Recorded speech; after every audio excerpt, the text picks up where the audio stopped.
Tuhan sertamu dan sertamu juga. Inilah Injil Yesus Kristus menurut Santo Lukas. Dimuliakanlah Tuhan. Yesus berkata kepada murid-muridnya, "Hendaklah kamu murah hati sebagaimana Bapamu adalah murah hati. Janganlah kamu menghakimi, maka kamu pun tidak akan dihakimi. Dan janganlah kamu menghukum, maka kamu pun tidak akan dihukum. Ampunilah, dan kamu akan diampuni. Berilah, dan kamu akan diberi. Satu takaran yang baik dan dipadatkan, dan yang digoncang, dan yang tumpah keluar akan tercurah ke dalam ribaanmu. Sebab ukuran yang kamu pakai untuk mengukur akan diukur kepadamu." Demikianlah Injil Tuhan kita. Terpujilah Kristus. Ibu, bapak, saudara-saudari yang terkasih dalam Tuhan, dalam setiap doa kita senantiasa meminta kepada Allah murah hati Tuhan untuk kita, supaya kita pertama diampuni, supaya kedua semua ujub-ujub kita dikabulkan. Kemurahan hati Tuhan itu senantiasa kita pinta. Tetapi kalau kita menuntut diri kita, apakah kita juga murah hati terhadap sesama kita? Ini perlu dipertanyakan. Tuhan sendiri menghendaki supaya kita murah hati sebagaimana Bapa murah hati adanya. Jadi kalau kita meminta kepada Tuhan, hendaknya kita juga bermurah hati kepada sesama. Karena Tuhan juga akan membuka pintu keran karunia, anugerah kepada kita. Karena kita murah hati. Jadi pintu istilahnya keran untuk membuka anugerah karunia dari Tuhan itu adalah kalau kita juga bisa membuka keran kemurahhatian kita kepada sesama kita. Ini yang terjadi. Jadi pendek kata, apa yang kita pinta itu apa yang kita lakukan juga. Selain itu juga kita bisa melihat ukuran untuk menghakimi kita adalah kalau kita bisa bersikap terhadap sesama kita juga. Ibu, bapak, saudara-saudara terkasih dalam Tuhan, misalnya kalau ada orang yang mengatakan, misalnya orang Farisi itu mengatakan kepada Tuhan Yesus, dia yang telah membuat atau mencemarkan hukum Sabat. Misalnya, orang Farisi menghakimi Tuhan Yesus. Bukankah dia sudah bersikap sebagai hakim? Apakah Bapa sendiri juga mengatakan kepada Tuhan Yesus seperti itu? Belum tentu. Berarti tanda siapa yang mau menjadi Allah? Orang yang punya, misalnya bukan orang tetapi tokoh yang punya tanggung jawab untuk menghakimi, satu-satunya adalah Allah itu sendiri. Maka kalau hakim dalam persidangan memutuskan sesuatu, pasti harus dalam nama Allah juga. Karena seolah-olah dia mewakili Allah di dalam menentukan keputusan dalam proses penghakimannya.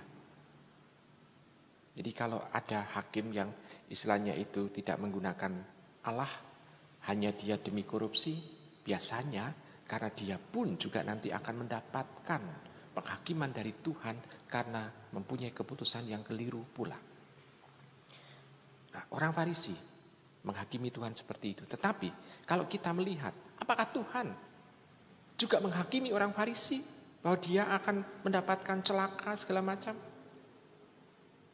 Setiap kali Tuhan dihakimi, Tuhan selalu membuat pengajaran kepada para murid bahwa jangan tiru apa yang dilakukan oleh orang-orang Farisi itu.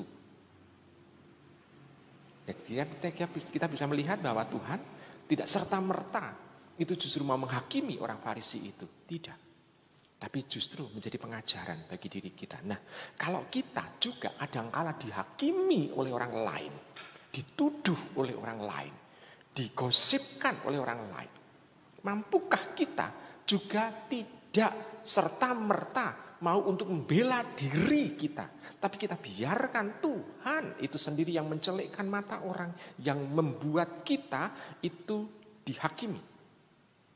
Kenapa? Karena hati kita, kalau kita istilahnya itu senantiasa menggandeng tangan Tuhan seolah-olah kita berjalan bersama dengan Tuhan, kita tidak akan khawatir dengan suara-suara negatif tentang diri kita sendiri. Karena kita bersama dengan Tuhan, pasti Tuhan yang akan nanti memasang benteng perlindungan kepada kita. Jadi kita tidak perlu bersusah payah. Karena proses penghakiman itu adalah milik Tuhan. Kalau orang lain itu menghakimi, itu sebetulnya mau untuk mengatakan bahwa dirinya itu lebih baik dibanding dengan diri kita. Jadi cara paling cepat untuk mengatakan bahwa aku adalah yang baik adalah dengan menjelek-jelekan orang lain. Menjelek-jelekan adalah salah satu dari tindakan menghakimi itu. Ibu, bapak, saudara, saudari yang terkasih dalam Yesus Tuhan. Mengapa Tuhan itu melarang kita untuk menghakimi orang lain? Karena orang lain pun adalah manusia ciptaan Tuhan yang sempurna. Jadi manusia kita, seperti kita ini, yang lain-lain pun juga manusia yang lain adalah sempurna adanya ciptaan Tuhan. Maka kita, kalau kita menghakimi orang itu, sama saja kita juga menghakimi sang penciptanya.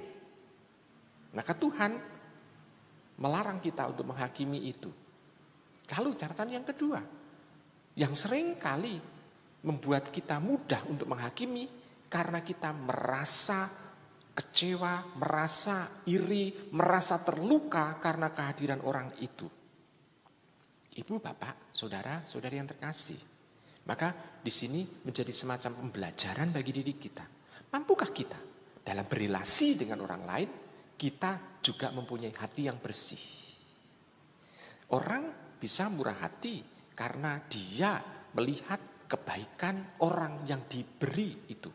Tetapi kalau murah hati hanya untuk orang yang baik saja, itu berarti tanda bahwa orang itu mempunyai suatu itikat keinginan supaya orang lain yang kita baiki itu juga berbuat tindakan baik kepada kita.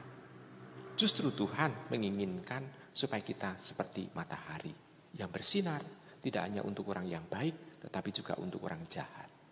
Biarkanlah orang yang jahat melihat kebesaran Tuhan di dalam terang. Maka mampukah kita menjadi lentera bagi orang lain untuk menunjukkan jalan kebaikan? Dengan seperti itu kita bisa melihat kalau orang itu sampai kepada kebaikan, lentera itu seringkali justru ditinggalkan. Nah, kita juga jangan takut untuk ditinggalkan oleh banyak orang, disepelekan oleh banyak orang.